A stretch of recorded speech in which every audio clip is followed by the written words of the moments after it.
Oke guys, sebelum kita mulai ada baiknya dibantu like video ini, dan bagi yang baru bergabung silahkan tekan dulu tombol subscribe dan aktifkan loncengnya.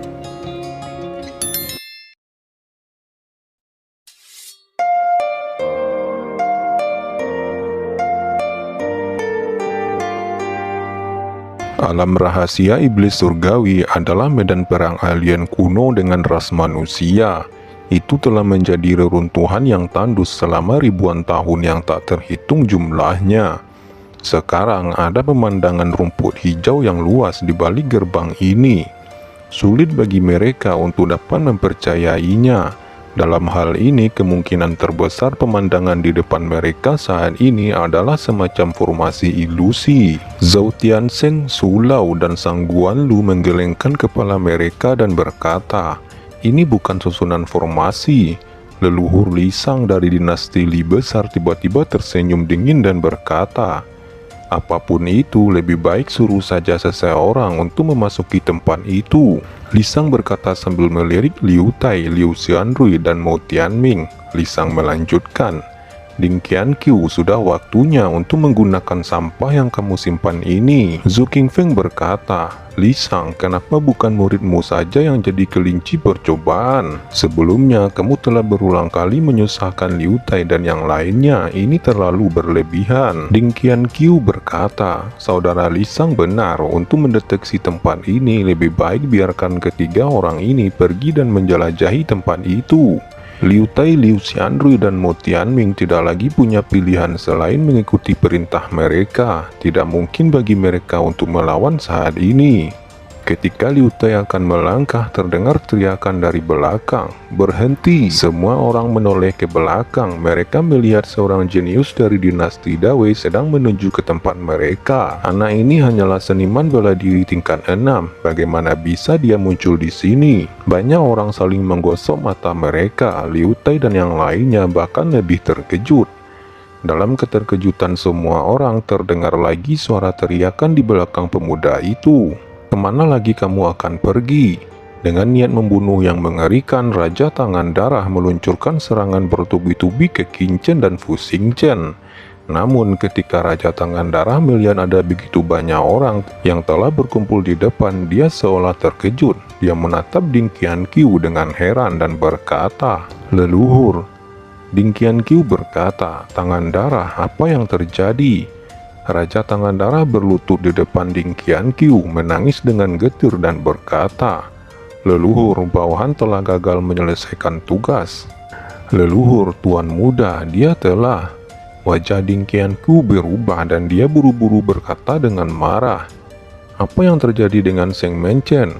Raja Tangan Darah berkata, "Leluhur, Tuan Muda Seng Menchen telah tewas dibunuh oleh anak itu." "Apa? Menchen?" Ding Qianqiu meraung, tubuhnya tiba-tiba melemah. Selama ini tidak ada yang tahu bahwa Seng Menchen adalah putra tidak sahnya Ding Qianqiu.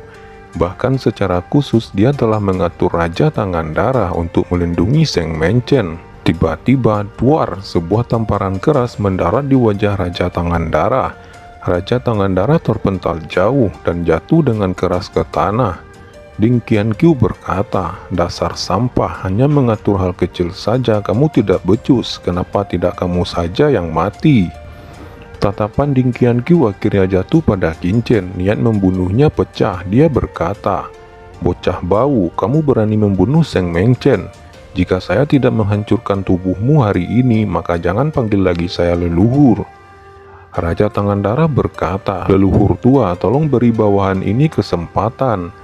Bawahan pasti akan menangkap bocah itu dan menyerahkannya ke leluhur." Raja Tangan Darah berkata dengan hormat. Sebelum semua orang bisa bereaksi, Raja Tangan Darah tiba-tiba melancarkan serangan dengan sangat kuat ke tubuh Ding Qianqiu. "Duar! Tangan berdarah, apa yang kamu lakukan?" teriak kerumunan terkejut. Ding Qianqiu mundur 3 langkah, wajahnya memucat. Meskipun perisainya tidak rusak, darah di tubuhnya melonjak dan merasa sangat tidak nyaman. Dia segera meraung, "Tangan Darah, kamu mencari kematianmu." Raja Tangan Darah berkata, "Heh, mencari kematian katamu? Selama ini aku telah jadi mesin pembunuh dinasti Dagan. Hantu tua, apa yang bisa kau berikan padaku?" Melihat telapak tangan Ding Qianqiu hendak menampar Raja Tangan Darah, bayangan hitam tiba-tiba melintas dan sebuah cakar tajam melayang seperti kilat menuju Ding Qianqiu. Saat berikutnya, perisai esensi sejati Ding Qianqiu langsung terkoyak. Tubuhnya mati rasa dan darahnya memercik seketika. Qin Chen yang berdiri di sana juga mulai bergerak. Pedang karat misterius bergegas dengan cahaya guntur langsung menembus tubuh Ding Qianqiu. Dan pada saat yang sama, kotak segel hitam berubah menjadi seukuran bukit dan langsung menghantam kepala Ding Qianqiu. Saat ini, kucing hitam, Raja Tangan Darah, dan Qin Chen dengan keras menyerang Ding Qianqiu secara bersamaan. Duar-duar. Pedang Qin Chen akhirnya menembus jantung Ding Qianqiu. Tiba-tiba lingkaran hitam melintas, tubuh Ding Qianqiu menghilang dalam sekejap. Menyisakan jimat hitam yang tertusuk oleh pedang karat misterius terbakar dan jatuh. Jimat kematian, gumam Qin Chen melihat jimat hitam yang terbakar di ujung pedangnya. Wajahnya tiba-tiba tenggelam. Beberapa meter jauhnya dari sana, sosok hitam bersatu kembali dan mulai terbentuk. Itu adalah Ding Qianqiu. Tetapi pada saat ini, Ding Qianqiu tidak lagi terlihat sombong dan arogan. Wajahnya penuh ketakutan. Dia menatap Qin Chen dengan marah dan terkejut. "Leluhur," ucap salah seorang wuwang dari dinasti Dagan lainnya. Pada saat ini semua orang tidak bisa mempercayai mata mereka sendiri. Mereka menatap Qin Chen dengan takjub. Zhu Qingfeng dan yang lainnya juga menatap Qin Chen dengan ngeri meskipun mereka tahu bahwa bakat Qin Chen luar biasa. Namun dia tidak menyangka bahwa Qin Chen ini begitu kuat sehingga hampir saja membunuh Ding Qianqiu, leluhur dari dinasti Dagan. Qin Chen berjalan mendekati Liu Tai dan berkata, "Leluhur tua Liu Tai, yang mulia Xuanrui, Patriark Mo, maaf saya terlambat." Seorang wuwang dari dinasti Dagan tiba-tiba menyerang. Jelas ingin meraih Liu Tai dan yang lainnya, berniat menangkap mereka dan menjadikannya sebagai sandera. Dalam kemarahannya, Qin Chen langsung bergerak mengayunkan pedang karat misteriusnya. Cahaya pedang melintas mengejutkan wuwang itu. Tangannya berhenti meraih Liu Tai dan Qin Chen tidak akan berbelas kasih. Labu hitam muncul dan langsung melepaskan semut pemakan ki dan serangga api. Hanya dalam beberapa saat upaya, wuwang tahap tengah itu telah lenyap ditelan oleh semut dan serangga api. Bahkan tidak ada yang tersisa. Setelah itu Qin Chen mendatangi Liu Tai dan yang lainnya. Qin Chen dengan cepat memberikan pil penyembuhan. Liu Tai berkata, "Tao Chen, kami baik-baik saja, tapi Xia Wuhong, sekutu kita dari dinasti Daxia, sayang sekali dia tewas di perjalanan." Qin Chen berkata, "Jangan khawatir, pemuda ini tidak akan membiarkan Ding Qianqiu itu hidup. Tetapi sekarang bukanlah waktu yang tepat. Yang mulia dan yang lainnya bergabunglah bersama Zhu Qingfeng. Aku akan melihat situasinya." Qin Chen segera berjalan menuju pintu gerbang yang telah terbuka. Berdiri di pintu gerbang, pemandangan yang hijau dan udara yang segar, Qin Chen seolah menatap surga. Melihat tindakan Qin Chen, semua orang tercengang. Mereka saling berbisik. Apakah anak ini ingin mencoba mencari tahu mekanismenya? Bahkan Master Papilion Sang Guanlu, Master Papilion Zhao Tiansheng, dan lelaki tua Sulau itu tidak dapat melihat petunjuknya. Di bawah tatapan semua orang, Qin Chen menggunakan kekuatan mentalnya untuk melihat pemandangan di depan, tetapi tidak menemukan petunjuk. Segera setelah itu, mata terlarang di antara alisnya pun terbuka. Melihat ini, semua orang terkejut dan berkata, "Woi, ada mata di tengah alisnya. Buset, berapa banyak kartu truf yang dimiliki anak ini." Di sisi lain, Qin Chen tidak menemukan adanya formasi ilusi di depannya. Dia bergumam, apakah memang ada semacam dunia kecil di balik gerbang ini? Dia mengerutkan kening. Kucing hitam berkata, "Shao Chen, ini bukan dunia kecil, tapi ilusi." Qin Chen terkejut. Kucing hitam menjelaskan, "Coba gunakan kekuatan jiwamu lagi dan pindai rumput hijau di depan dengan teliti." Qin Chen segera melepaskan kekuatan jiwanya menyapu rumput hijau di depan gerbang.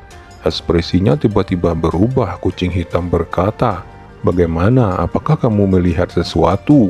Qin Chen berkata, "Pemandangan di depan kita saat ini bukanlah dunia nyata, tetapi hanya sebuah dunia ilusi."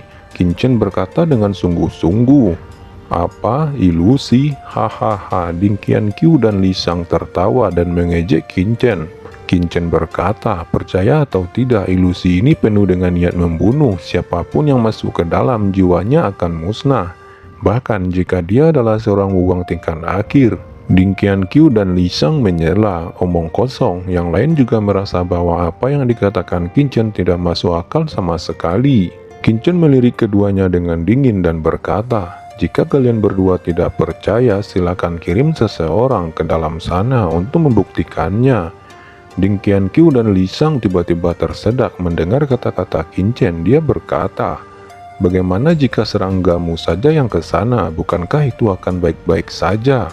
Qin menjawab, aku tidak setuju. Ding Qianqiu berkata lagi, kamu tidak mau bekerja sama sekali. Aku benar-benar meragukan apa tujuanmu sebenarnya. Qin berkata, karena kamu tidak percaya, aku tidak akan repot-repot lagi menjelaskannya. Liu Tai, Zhu Qingfeng, ayo pergi dari sini. Ketika Zhu Qingfeng, Ye Lu Hongtao, dan Nang Ngoli bersiap mengikuti Qin di belakang, Zhao Tiansheng, Su Lao, dan Jiang Wuya berkata, apa yang kalian lakukan? Mereka bertiga berbalik dan berkata dengan hormat, saya percaya pada Shao Chen, jadi saya akan pergi bersamanya. Ketika Qin dan rombongan akan melangkah ke sebuah lorong, tiba-tiba sebuah batu besar jatuh dan menutupi lorong itu. Semua orang tercengang oleh pemandangan yang tiba-tiba ini. Mereka berkata, apa yang telah terjadi? Mengapa lorong itu tiba-tiba tertutup? Zhu Qingfeng bertanya, Shao Chen, apa yang terjadi? Qin menjawab, sepertinya tebakanku benar. Semua ini sengaja diatur oleh seseorang yang ingin kita memasuki Jedi selangkah demi selangkah. Semua orang merasa bingung dan mereka tidak bisa menggunakan otak mereka sama sekali. Seorang wuwang tingkat menengah dari dinasti Li besar mencibir dan sosoknya langsung mendatangi lorong itu. Dia berkata, itu kan hanya sebongkah batu. Dan palu hitamnya mencoba menghantam batu besar yang menutupi lorong itu. Duar, batu itu bahkan tidak bergerak sama sekali. Dia berkata, mustahil, wajah pria kekar itu terlihat jelek. Kemudian, biarkan aku yang melakukannya, ujar Sai Luo Chuan, leluhur dinasti Long Yuan, seorang wuwang tahap akhir.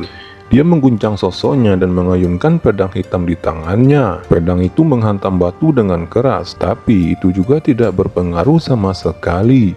Beberapa orang lainnya yang menyaksikan itu bertanya-tanya, nah, apa maksudmu dengan seseorang telah sengaja mengatur ini membawa kita masuk ke dalam Jedi? Apa yang sebenarnya terjadi? Qin tidak menjelaskan panjang lebar, dia hanya berkata, Sekte Setan Darah. Begitu kata-kata ini keluar, kerumunan langsung menjadi berisik dan seluruh reruntuhan menjadi sangat bising. Dalam kebisingan itu, tawa suram pun terdengar. Jie, aku benar-benar tidak menyangka bahwa semua rencanaku benar-benar telah terbongkar. Nah, tahukah kamu hukuman apa yang akan kau terima karena telah membocorkan rencana besarku? Saat suara itu berakhir, taman hijau di balik gerbang pun menghilang. Di sana hanya menyisakan peti mati yang besar. Orang-orang yang melihat itu berkata, ini benar-benar ilusi. Apakah anak itu benar? Seseorang memang sengaja mengatur ini semua. Woi, siapa itu? Ayo keluarlah. Di antara kerumunan, seorang raja bela diri di puncak panggung tengah langsung menyerang peti mati. Tapi sebuah kekuatan tak kasat mata melindungi dan menghadang serangan Raja Wu itu. Semua orang tanpa menunggu instruksi terus-menerus membombardir peti mati yang aneh itu. Tiba-tiba suara aneh terdengar lagi. Sialan kalian, aku akan membunuh kalian semua. Begitu suara sedingin es itu terdengar, sebuah formasi besar langsung menyelimuti tempat itu. Dan gelombang roh jahat menyapu dalam sekejap mata. 4 Raja Wu tahap tengah diselimuti oleh bayangan hitam roh jahat. Dan keempatnya langsung meledak seketika. Daging dan darahnya pecah dan menyebar di udara. Jie, sangat nikmat dan berdaging, nyaman, sangat nyaman. Suara itu terdengar seolah menikmati hal terlezat di dunia. Orang-orang berteriak ngeri, pertahankan dirimu. Murid dan Nge datang padaku. Para murid dari Aula Senjata datang ke sini. Sekte Pedang Surgawi cepat bergabung dengan tim dinasti Tang. Kerumunan berteriak, para pemimpin pasukan masing-masing dan murid-murid mereka saling membentuk kelompok kecil. Semuanya datanglah padaku. Qin Chen juga berteriak dan segera Liu Tai, Liu Xuanrui, Fu Xingchen, Mo Tianming, Raja Tangan Darah, Zhu Qingfeng, Nang Gongli, dan Ye Lu Hongtao semua berkumpul untuk membentuk kelompok kecil dengan Qin Chen sebagai pusatnya. Setelah itu, 10 Raja Wu yang kuat juga telah hancur menjadi korban keganasan bayangan hitam roh jahat itu. Qin Chen berkata, "Kekuatan formasi ini terlalu menakutkan. Jika kalian terus seperti ini, saya khawatir akan sulit untuk melarikan diri." Sang Guan Lu juga berteriak, "Semuanya hati-hati, kekuatan formasi ini sangat mengerikan. Ini kemungkinan besar adalah formasi tingkat 8. Yang terbaik adalah berkumpul bersama." Semua orang terkejut, jantung mereka berdetak kencang. Tuan Papilion Sang Guan Lu benar, formasi di depan kita saat ini memang formasi tingkat 8. Tapi lawan jelas tidak bisa menampilkan kekuatan penuh dari formasi ini. Jadi kita tidak perlu terlalu khawatir, selama kita bersatu, lawan mungkin tidak bisa menjebak kita. Sulau dari Aula Senjata juga berbicara pada saat ini. Li Xuanji, leluhur dinasti Tang, ikut berkata, "Sang Guan Lu, karena Anda mengatakan ini adalah formasi tingkat 8, apakah ada cara untuk memecahkannya?" Sang Guan Lu menjawab, "Saya belum menemukan cara untuk memecahkannya. Yang paling mendesak saat ini adalah mengatur formasi pelindung untuk mengisolasi serangan dari formasi besar, dan kemudian memikirkan cara untuk memecahkan formasi besar ini." Sang Guan Lu berkata dengan suara yang dalam. Oke teman-teman, terima kasih sudah menonton. Jangan lupa like, komen, dan subscribe.